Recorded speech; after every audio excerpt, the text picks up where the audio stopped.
দিলওয়ার হোসেন সাইদি, যাকে বলা হয় কোরআনের পাখি, উনি বহুদিন আগে বলেছিলেন একটা বক্তব্যের মাধ্যমে যে বাংলাদেশের যারা অত্যাচারী বাদশা, যারা শাসক, তাদের এমন একটা সময় হবে, এমন একটা অভিশাপ আল্লাহর গজব তাদের উপরে নাযিল হবে, এমন লাথি তারা খাবে দিল্লিতে গিয়ে পড়বে।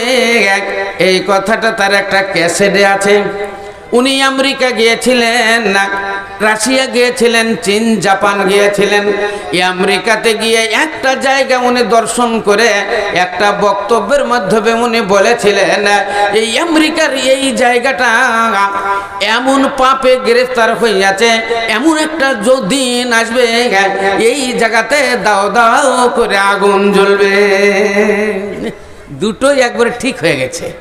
তিনি যদি থাকতেন এখন জীবিত, তাহলে তিনি কতই না খুশি হতেন, হ্যাঁ, যে যা বলেছিলাম আমি তাই ঘটলো।